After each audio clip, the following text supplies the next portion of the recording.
Hi hello నమస్తే welcome back to నేటి తరం విల్లాలు.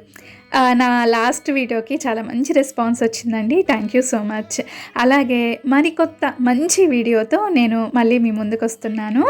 మా ఊర్లో శ్రీరంగనాథ స్వామి గుడి ఉన్నదన్నమాట. శ్రీ భూ సమేత శ్రీరంగనాథ స్వాముల వారు అలంకరణ కానీ పూజలు కానీ చాలా బాగా జరుగుతాయి. ఈ గుడిలో శ్రీరంగంలో ఉన్న శ్రీరంగనాథుడికి ఎలా అయితే పూజలు జరుగుతాయో అదేవిధంగా మా ఊరి గుడిలో ఉన్న పూజారులందరూ కలిసి అలంకరణ కానీ పూజలు కానీ ఊర్లో భక్తుల చేత పూజలు చేయించడంలో కానీ వాళ్ళు సర్వశక్తిలా ప్రయత్నిస్తారనమాట. చాలా బాగా జరుగుతుంది.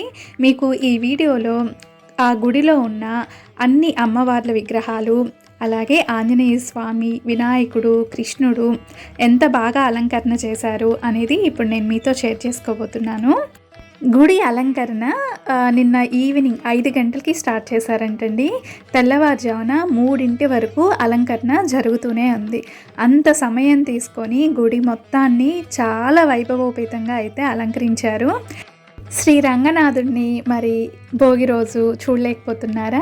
అయితే చక్కగా భోగి రోజే కాదండి, సంక్రాంతి రోజు కూడా గుడికి వెళ్ళలేని వాళ్ళు ఈ వీడియో చూసి మనస్ఫూర్తిగా మీ కష్టాలను చెప్పుకొని ప్రశాంతంగా ఉండండి. మన లైఫ్కి కావాల్సింది కేవలం ప్రశాంతత మాత్రమే.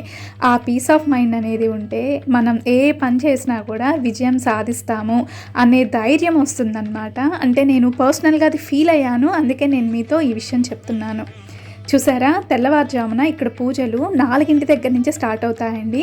చక్కగా అందరూ వచ్చి ఇలానే లైన్లో కూర్చొని వాళ్ళ బాధల్ని చెప్పుకుంటూ అందరూ సంతోషంగా పూజలు అయిపోయినాక వాళ్ళ గమ్యస్థానానికి అయితే చేరుకుంటారు. ఈరోజే నాకు తెలిసింది, గుడిలో ఒక పూజారి గారు చెప్పారనమాట. చాలామంది సంతానం లేని వాళ్ళు ఎన్నెన్నో ప్రయత్నాలు చేస్తారు, హాస్పిటల్స్ తిరుగుతారు, పూజలు చేస్తారు, కానీ కొంతమందికి సంతానం అయితే కలగదనమాట. అలాంటి వాళ్ళకట ఇంట్లోనే ప్రతిరోజు కృష్ణుడి విగ్రహానికి పాలతో అభిషేకం చేసి 108